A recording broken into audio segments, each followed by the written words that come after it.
Bueno, estamos en la lección número 8. Vamos a comenzar con el libro de Proverbios. Un proverbio, dice aquí, comunica de modo diferente a un mandato. O sea que no tenemos aquí un mandamiento del Señor. No, donde la ley dice no hagas, el proverbio comunica un principio general de la vida. Entonces es más una afirmación de las cosas normales, las cosas generales de la Biblia, de la vida y de la verdad, y no solamente un mandamiento acerca de lo que debemos hacer. Entonces nos da aquí este cuaderno 4 características de un proverbio. Un proverbio afirma un principio general. Un proverbio está basado en experiencias de la vida. Un proverbio no es una promesa. Y número 4, un proverbio no es un mandamiento. El libro de Proverbios tiene 5 colecciones principales de proverbios. La primera colección, discursos sobre la sabiduría, los primeros 9 capítulos. Y aquí tenemos como una colección de consejos de un padre a un joven, a su hijo, que a seguir el camino de la sabiduría para evitar el camino de la insensatez. Así que es como una dirección que el padre diría o daría a su hijo.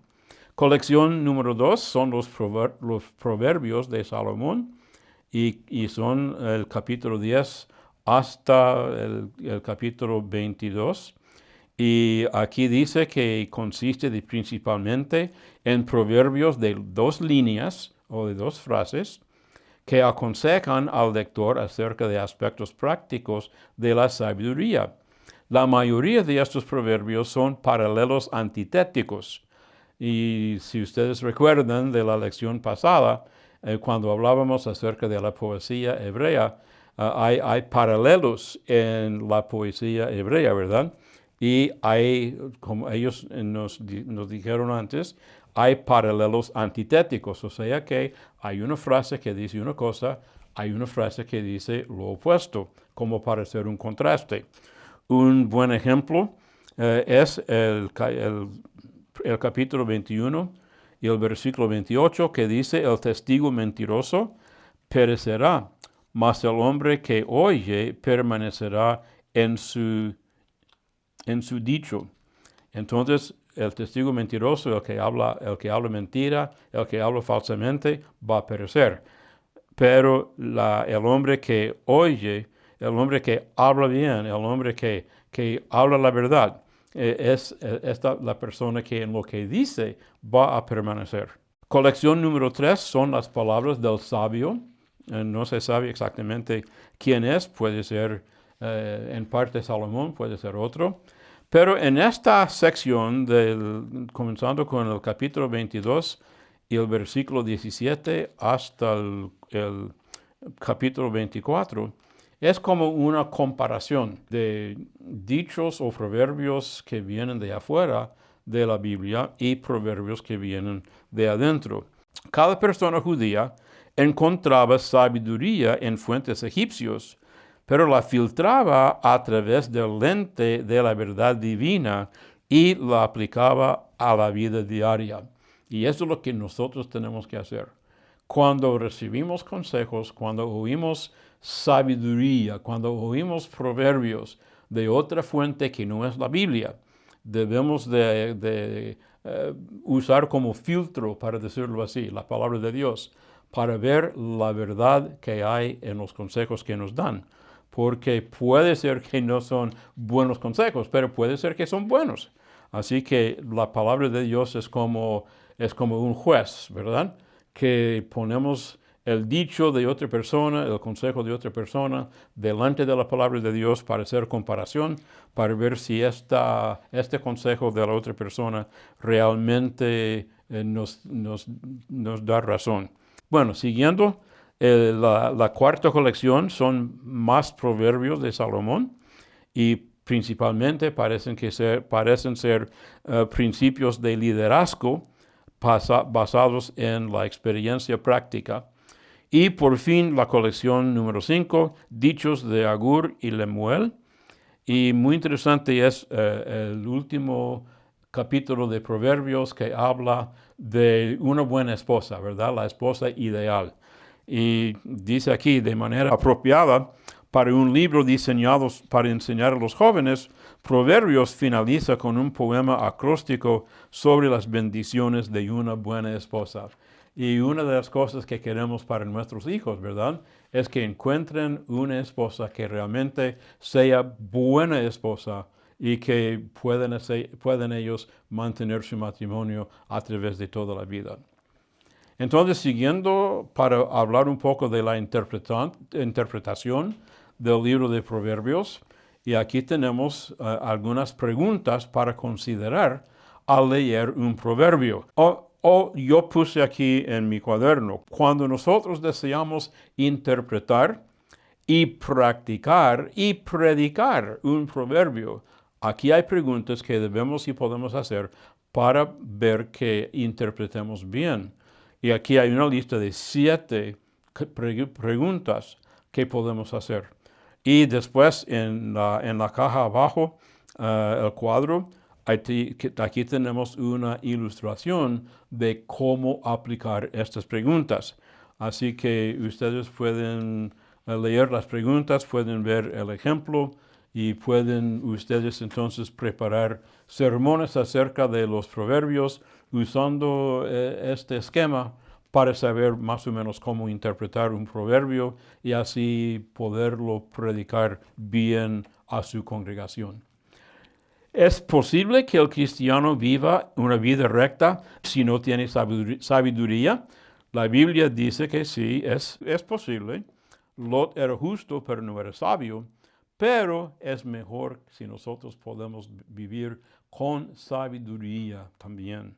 Así que leamos el libro de Proverbios, pensemos en el libro de Proverbios y aprendamos acerca de la sabiduría que el Señor quiere que nosotros tengamos en nuestra vida. Aquí hay una pequeña mirada, un pequeño estudio acerca del necio y hay 2 o 3 ejemplos aquí acerca de quiénes son los necios y diferentes grados de la necedad.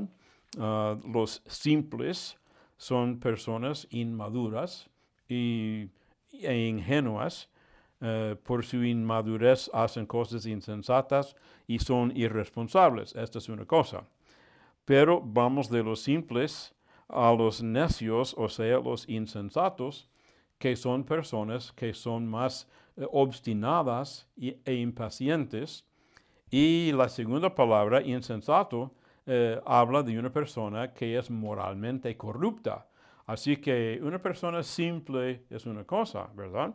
Pero una persona necia, una persona insensata es otra cosa, y especialmente cuando aplicamos la palabra insensata, porque allí entonces está entrando una cualidad moral en la persona. Y como dice aquí, la raíz de la insensatez es moral y no intelectual. Así que en la Biblia, el necio es aquel que rechaza el temor del Señor. Y por fin tenemos el escarnecedor, el peor tipo de necio de estos 3. Y dice que esta persona no solamente rechaza la sabiduría, sino que también se deleita en arrastrar a otros a la insensatez.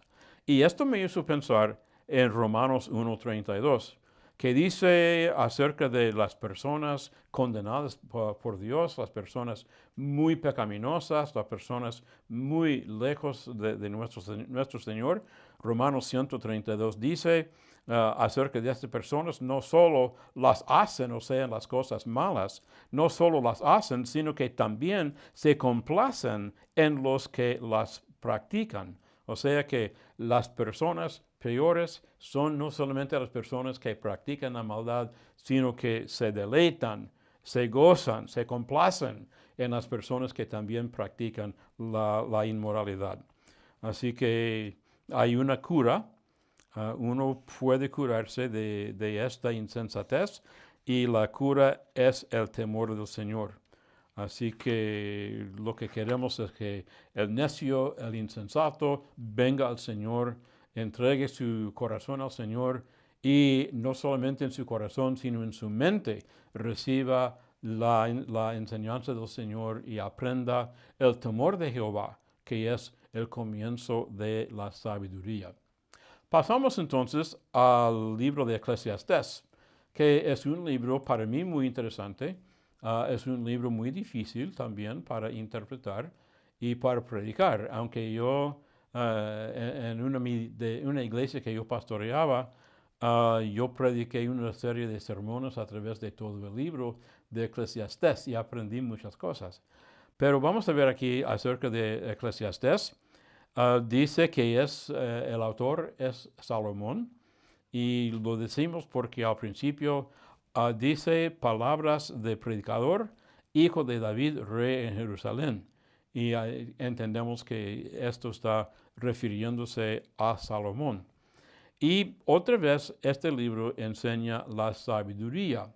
Y cuando leemos el libro, cuando leemos esas palabras, vanidad de vanidades, y leemos todas las cosas negativas y tristes que vemos en el libro de Eclesiastés, quizás preguntamos, ¿y por qué está en la Biblia? ¿Por qué el Señor permitió que ese escrito llegara a ser parte de la palabra del Señor? Bueno, vamos a anotar algunas cosas aquí, porque en primer lugar, como dice aquí, que tenemos que comprender la manera en que los hebreos enseñaban la sabiduría a sus hijos y a sus estudiantes. Por ejemplo, nosotros esperamos que un maestro diga así, así, así es, ¿verdad? Y que den a sus estudiantes la respuesta. Pero en los tiempos hebreos y también en otros sistemas, no se hacía en esta forma, sino se enseñaba la sabiduría postulando algunas preguntas, algunas situaciones. Y quizás diciendo, así es la situación y así se desarrolla la situación. ¿Y qué dices tú? ¿Qué prefieres tú? ¿Qué harías tú en esta situación? Y el estudiante tiene que pensarlo, evaluarlo y llegar a su conclusión, ¿verdad? Entonces, como dice al final del segundo párrafo, la responsabilidad del maestro no es dar respuestas, sino guiar al estudiante a encontrar respuestas. Entonces, el maestro ahí está no solamente diciendo qué harías tú, pero quizás diciendo, bueno, pero ¿estás seguro que esta respuesta daría la respuesta, daría la solución? Que no habría otra forma de hacerlo, no hay otra cosa que considerar, ¿verdad? Y ayudando al estudiante a formar sus pensamientos y su manera de evaluar para poder aprender, no solamente porque le dijera algún proverbio que seguir, sino que porque le guió el maestro en una forma cómo preguntar, cómo pensar, cómo evaluar, ¿verdad? Para llegar a su conclusión. Así que este es el estilo del libro de Eclesiastés. Y vemos aquí el mensaje de Eclesiastés. Vamos a ver en el pie de la página. El entender el estilo de la enseñanza hebrea nos ayuda a ver el libro de Eclesiastés como una búsqueda dirigida de la sabiduría. Hay dos ideas que son parte de esta búsqueda de la sabiduría. Primero, la vanidad. La vanidad es un tema que vemos en Eclesiastés, es un tema muy fuerte, muy grande. Se ve muchas veces la palabra vanidad. Comienza casi la primera frase, vanidad de vanidades, dijo el predicador. Vanidad de vanidades, todo es vanidad. Ay, ay, ay. ¿Cómo es comenzar un libro así, verdad? Pero notemos algunas cosas. La palabra vanidad sugiere algo temporal, o sea, algo pasajero, algo que no es permanente. Entonces, cuando habla de vanidad, está hablando de algo que no permanente algo que no, algo en el cual no se puede confiar, ¿verdad? La vanidad en ocasiones se refiere a la irracionalidad o la injusticia. Y cuando vemos alrededor de nosotros algunas cosas que suceden y vemos injusticias, nosotros también decimos vanidad, ¿no? La vanidad a veces implica carencia de significado. Y a veces esto nos sucede también a nosotros. Entonces, él sigue aquí diciendo en la literatura hebrea, la forma X de X, es una forma, ¿verdad? Se refiere a un grado superlativo, o sea, algo muy grande, muy excelente, muy, ¿cómo puedo decir? Que ha crecido grandemente. Entonces, cuando dice vanidad de vanidades, se refiere a las cosas más vacías, más carentes de significado que existen. O sea que no solamente son vanidades pequeñas, sino que vanidades grandes, vanidad de vanidades. Y en diferentes maneras, con diferentes palabras, a través de la sabiduría hebrea, quizás no solamente aquí en Eclesiastés, ustedes van a ver una frase así. Y cuando ven una frase así, quiere decir que es lo mejor o lo más grande o lo que más representa lo que estamos hablando. Así que como un ejemplo semejante por lo menos, si hablamos de gracia sobre gracia, ¿verdad? Y esto significa la gracia más abundante. Bueno, la idea primera es la vanidad y es una idea grande, grande, grande en el libro de Eclesiastés. Pero viene también la otra idea, que es el gozo. El gozo es otra parte del mensaje de Eclesiastés. Y Eclesiastés dice aquí también contiene imágenes positivas de la vida. Esto se observa en un segundo tema que aparece a lo largo del tema de gozo. Entonces menciona, por ejemplo, no hay cosa mejor para el hombre sino que coma y beba y que su alma se alegre en su trabajo. También he visto que esto es la mano de Dios. ¿Y no es cierto que cuando trabajamos bien, cuando comemos bien, cuando estamos con los amigos, cuando estamos con la familia, la vida sí se ve muy bonita, ¿verdad? Y podemos estar muy alegres en la vida cuando estas cosas comunes son parte de nuestra existencia. Entonces, dice aquí el mensaje de que la vida es un don de Dios. Es recurrente en el libro. Entonces, de vez en cuando, a través del libro, van a ver frases así semejantes, que aunque mucha vanidad hay, pero hay también cosas, muchas veces son cosas sencillas, que traen satisfacción a la vida. ¿Por qué? Porque la vida, Dios la hizo y nos la dio. Y el Señor nos da muchas veces las cosas sencillas para complacernos y para satisfacernos. Entonces, dice en la página 130 que quizás estas dos ideas de vanidad y gozo parecen ser contradictorias, pero dice que realmente no son ideas que se pueden poner en equilibrio, ¿verdad? Y él dice que, por ejemplo, en 29 ocasiones Eclesiastés se refiere a la vida debajo del sol. Y esta vida debajo del sol es una perspectiva puramente terrenal, puramente pasajero, puramente algo que no va a durar, ¿verdad? Que la vida pasa, nosotros pasamos. Bueno, es la vida bajo el sol. Pero 5 veces por lo menos Eclesiastés se refiere al don de Dios o a la vida que viene de la mano de Dios. Y entonces esto nos habla de disfrutar la vida, de tener gozo en la vida y cosas así. Así que podemos decir que Eclesiastés presenta dos caminos.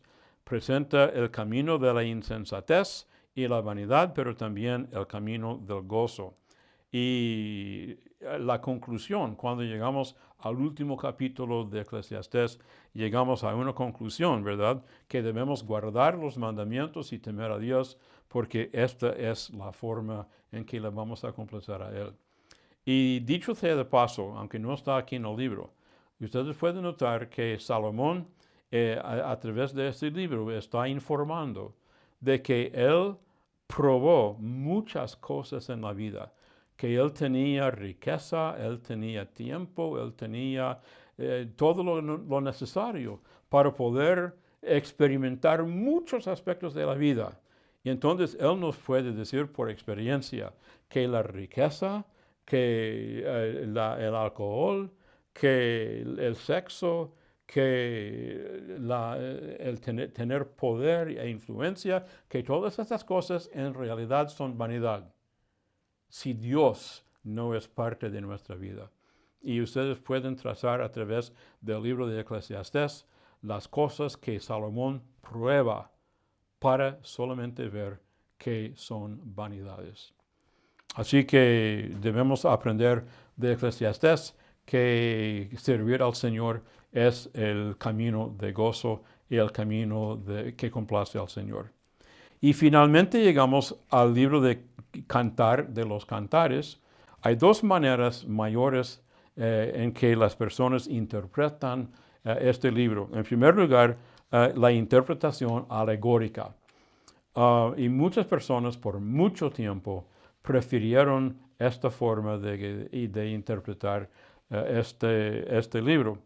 La interpretación alegórica más o menos quiere decir que Cantar de los Cantares es como un cuadro, un dibujo, una ilustración, una descripción del amor de Dios para con su pueblo. En los años más recientes, la interpretación poética, algunos dicen literal, pero poética quizás es un término un poco mejor.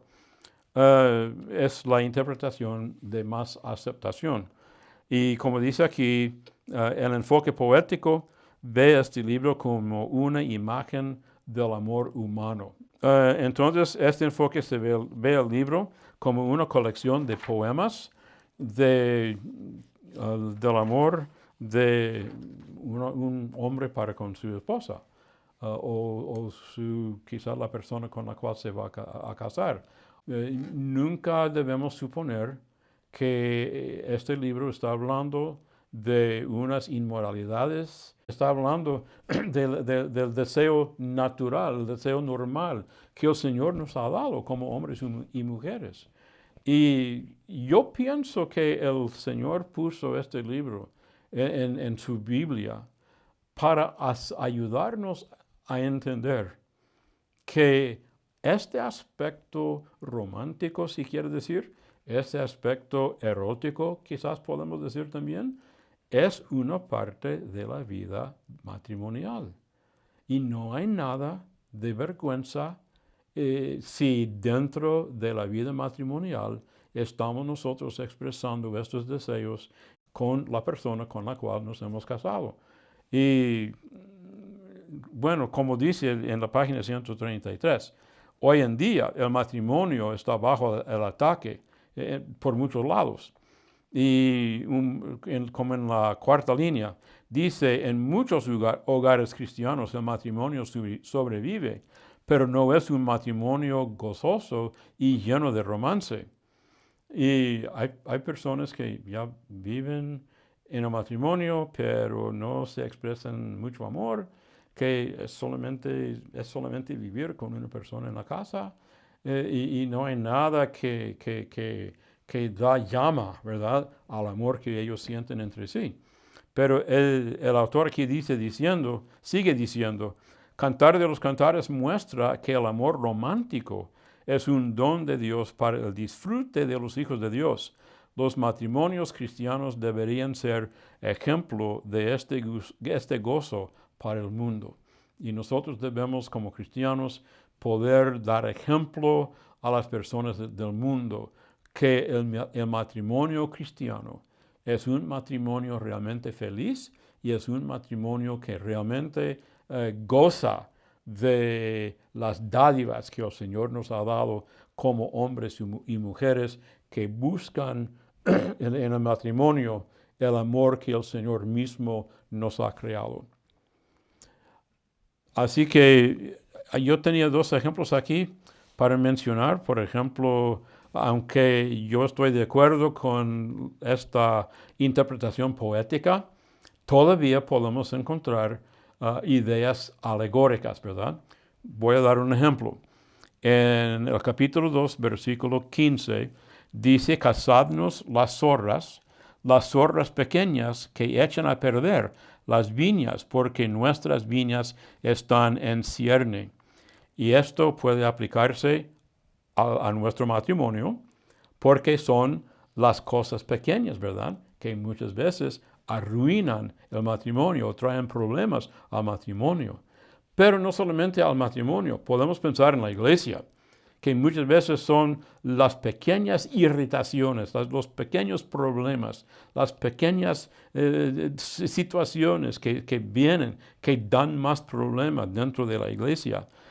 Entonces podemos pensar en la iglesia, podemos pensar en nuestra vida personal, en nuestra relación con Dios, que muchas veces el diablo nos molesta más sobre cosas chiquitas y no sobre alguna cosa grande, ¿verdad? Aceptar el llamamiento para predicar el evangelio es grande. Y el diablo sí no, nos lucha en contra de eso.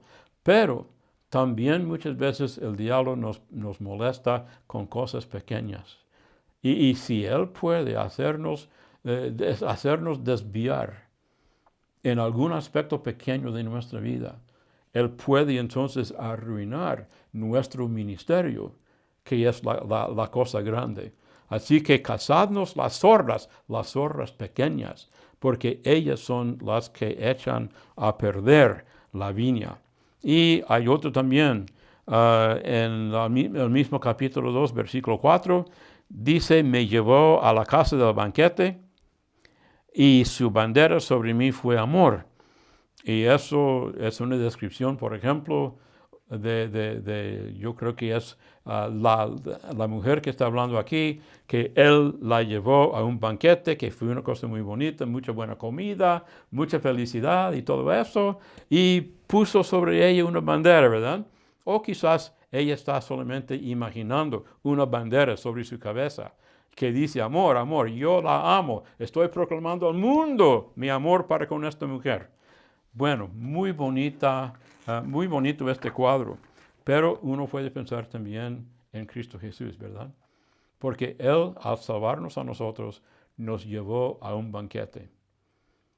Y al final de esta vida nos va a llevar a un banquete todavía más grande, más fina, ¿verdad? Y sobre nosotros la bandera de Dios que dice cuánto Él nos ha amado a nosotros.